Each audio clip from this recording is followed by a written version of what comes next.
Hello YouTube, my name is Legend of DS and welcome to another Super Smash Bros. Ultimate video speculation thingy. This time on a topic that, although we are in August and this is most likely very far away, actually in my prediction, in the way I'm going to predict this, is actually a year away from now, but it's about the post-game content, about DLC, and I know what you're thinking. Wait a second, wait a minute. We're in August. The game is not even out yet and it's not going to be out in 4 months. Why the hell are you making already a DLC video without knowing the full roster? Well, first things first, I do not know the full roster, clearly. But I wanted to do this now because although I just made my final predictions for the full roster, including Echoes, I've now been thinking a little bit, and it's funny enough because this video is being made and recorded the day of that video being released.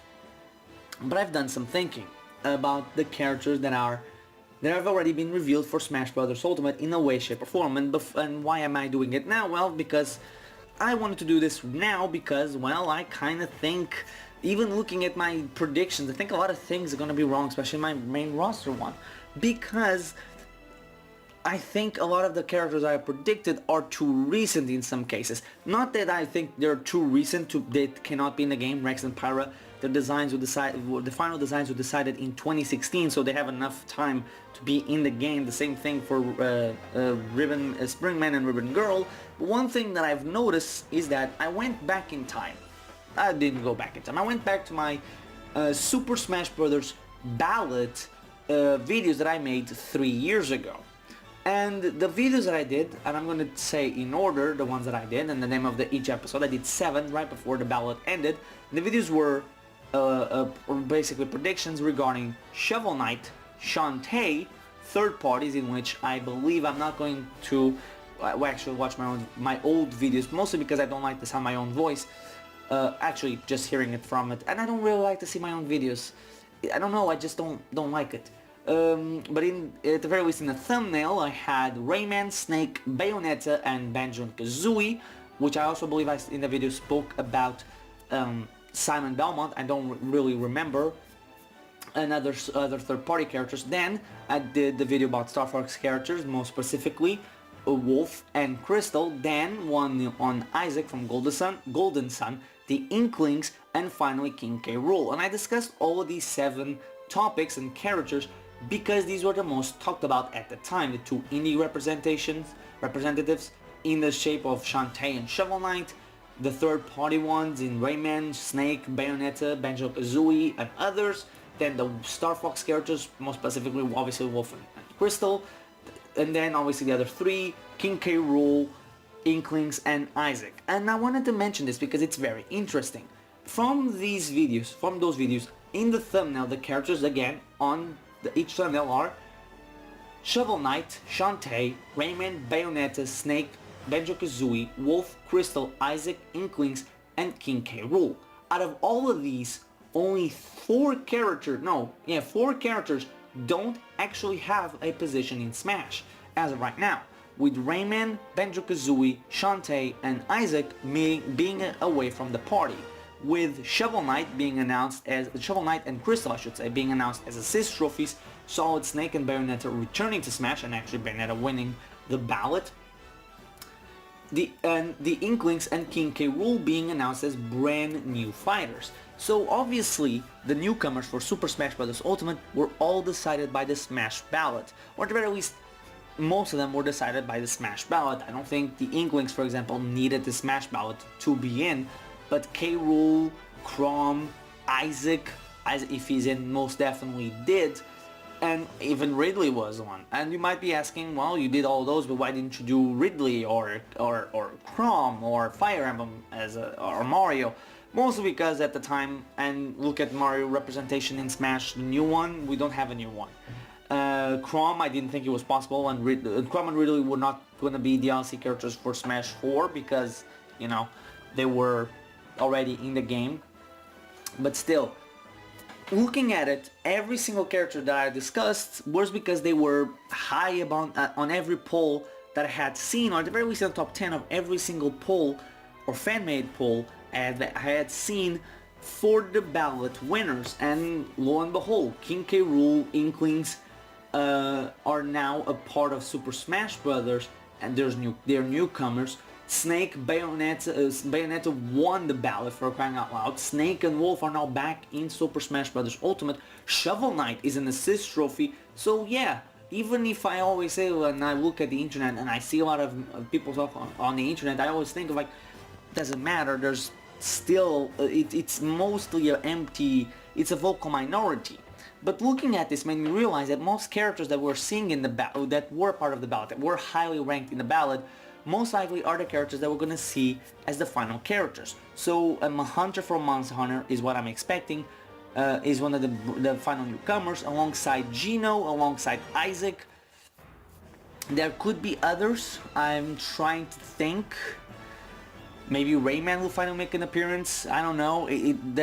My theory is there's gonna be at the very least 6 brand new fighters because of the character roster or the select screen stage roster or the select screen. So we have 6 characters to go. So this video is about the more recent characters and how DLC could affect Smash Brothers. Now I think DLC should be approached. A lot of people, myself included, are now discussing the fact that, hey, after Ultimate, we don't need that anymore. Ultimate is literally the ultimate Smash game.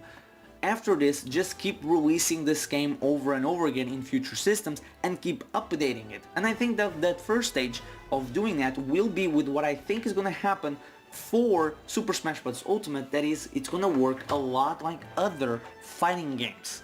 That is, it's going to have seasons. It's going to be a season game. And I think the first season will be announced literally at the launch of Super Smash Bros. Ultimate or the month before. Now, you might be saying, why would they announce before the game comes out? Well, here's the thing. Before Super Smash Bros. 4 on the Wii U launched, Mewtwo was announced as a DLC character. Before the launch of Breath of the Wild, we knew about the expansion pack. The same thing happened with Xenoblade Chronicles 2. Now, Super Smash Bros. Ultimate is launching very early on the Nintendo's newest system. On the Wii U, the game launched in 2014. A year and a half, the Wii U was dead, basically. The last piece of content for the Wii U from Smash Bros. Ultimate was the Bayonetta and Corrin DLC that came out a year and a half, or about a year and a half after the game launched on the Wii U. Also very interesting to note about that is that 3 months, not even 3 months later, the Bayonetta and Corrin came out in February 2016. In April 2016, we heard that the Nintendo Switch, or at that point in time NX, was going to be coming out in March 2017. So yeah, effectively there was no way Smash Bros. Was getting get any more DLC, and Sakurai most likely already knew that, so that's why he and his team were already moving on and not doing more DLC afterwards. So like I was saying, I'm expecting DLCs for Super Smash Bros. To work as seasons. And I think if we are gonna get a season, I think that would be a thing that should happen in December. Or not December, September. I think like the game launches in December this year, and then we have 9 months basically of characters being made and speculation about the characters and then being released. Let's say that it is like Smash Bros. 4 and we get, what was it, 7 characters? Well, was it? We got Mewtwo, Roy, Ryu, Lucas, Corrin, Bayonetta, and Cloud. Yeah, 7 characters in every single season of packs. Not counting not counting Echoes. Echoes will also be characters that I think we're going to be getting regularly after the game comes out, as a way to keep interest in the game and sales to move on. It's basically what fighting games are doing with seasons, but with Echoes just being released whenever. But let's assume for a moment that the final list was made in late 2015, because that's when the ballot was closed. So characters from 2016 on, or characters that got their final designs in 2016 or something like that, were not available for it. So let's say that with that in mind, we know that Rex from Xenoblade Chronicles 2 will not be a part of it. We know any ARMS character, so Springman will not be a part of it. We know that, for example, a character from Octopath Traveler, a game that came out this year, will not be a part of it. And maybe characters from like Skyrim, from Bethesda, that just came out on the Nintendo platform for the first time ever, and apparently was actually a success, because Doom Eternal, supposedly a game that did not do that well on Nintendo systems or on the Switch, is coming to the Nintendo Switch. So seasons would be a way to not only increase the lifespan of the game, which already is going to be massive, but also a way to keep interest in the game relatively high. Now, the reason you might be asking is also not just that, but to promote games that are coming in the near future. For example, this roster was completely finished in 2016. Metroid Prime 4 was not in development at that time. Even if it began in late 2016, there's no way that Metroid Prime 4 was gonna have a character in this game. Let's assume for a moment that everybody's speculation is correct, and Sylax is a main villain in that game. So Sakurai is like, okay, we're not just gonna go with the seasons thing or make DLC for the game just based on characters that we missed. Let's also make it so that characters of games that are coming out soon. So let's assume this first season of 2019, in September 2019, comes out, and it's the 4 characters I already mentioned: Rex, Springman, an Octopath Traveler, maybe a character from Bethesda game, maybe Skyrim, I don't know. And assuming that we do in fact get a Generation 7 Pokemon, because I think that's the only truly locked brand new character from a more recent game that's going to be in the game without DLC. So we get Rex, Springman, Octopath Traveler character, let's say Skyrim dude, Dragonborn. Then we have maybe a 3 Houses character, a Pokemon Gen 8 character, and a Metroid Prime 4 character in the shape of the villain of Sylax. Let's assume that. Now, that's already right there. 1, 2, 3, 4, 5, 6. It's the 7 characters I was mentioning. 7 characters as a DLC in September. That's the first season done, or the brand new season. But not just a season comes out and just like, oh, it's brand new characters. No, we could get also as all Echo Fighters throughout the year, but during when the season comes out, for example, Springman would have Ribbon Girl, and Rex could have Adam as their own not third party, Echo Fighters. We can have a I cannot see a generation, I don't know Generation 8, nobody knows, so we cannot make a speculation already about Generation 8 being it, but also throughout the months, and we know this is most likely going to happen already, is that we would be getting more costumes for characters.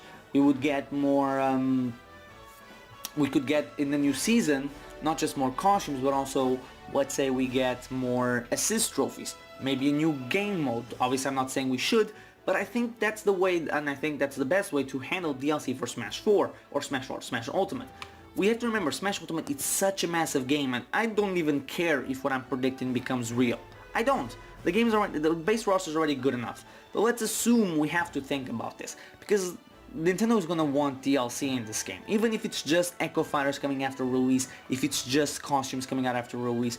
Heck, Mario has had them, Zelda had a massive DLC pack, so does Xenoblade Chronicles 2, and those games were all finished before the DLC came out, or their own free DLC came out. ARMS also got a bunch of free DLC, same thing with Splatoon, so Smash Bros. Is obviously also gonna get it, because Nintendo will want to extend it. And Smash Ultimate looks like is going to be, if not the biggest, one of the biggest Nintendo Switch titles, and you know they want to make more money off of that. And by doing it in seasons, you keep a seasons pack, you can do it cheaper that way, because we know Nintendo, you might say, well, oh, but Nintendo will never do a season pack. Look at the online. There's not, like the online, you can divide it by 8 people to pay for a year, and it's 35, and it's less expensive than it is for the whole year.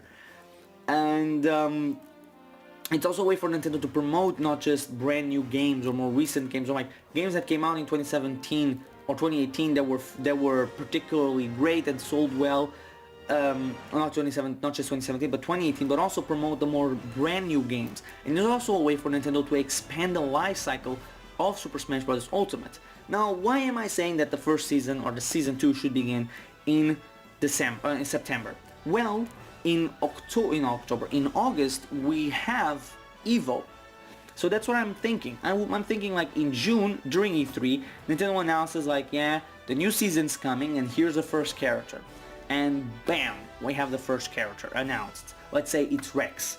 Then you go to EVO and you have like, bam, here's another brand new character coming to Smash as part of Season 2. Boom, it's Dragonborn. Then you begin and you say like, oh, here's the Smash Direct coming in August, like we had this one, and boom, the announcement of Springman and maybe the Three Houses character, maybe the announcement of Silex, and you keep the hype going when you keep people hooked, and like, oh, here's new costumes for certain characters, here's new assist trophies, hey, here's a new game mode that you might enjoy, and it keeps interest in the game going. It keeps the game obviously going, but it also goes with the idea a lot of people are having, is that this game we don't need another Smash game after this one. We just need this one with more updates. And it doesn't even need to be Sakurai doing all this. He could just be overlooking it while he works on something else if he wants. Or if he wants, he can go like oversee the DLC as a way to start to have someone else to take over the games once he's done. And obviously this could go on for years, because this game is coming out in, technically speaking, the second year of the Switch. It's coming out late in in almost the beginning of the third year of the Switch. And we know we're going to have at the very least 3 more years of Switch. And if they keep the game going, the game's going to keep selling. It's a great deal to keep doing this. But anyway, I think I rambled on for way too long about this. Yes, 17 minutes. Jesus Christ. But anyway, tell me in the comment sections, what do you think? Do you think Smash Bros. Ultimate is going to get DLC? Or not? Do you expect that Echo Fighters and costumes to be coming out for free or even paid in some instances? Or do you think a season is going to happen? But anyway, thank you guys for watching. I've been the Legend of the S, and join me tomorrow when I do my 2019 Nintendo's predictions for the Switch's lineup. So thank you guys for watching, and I'll see you guys next time.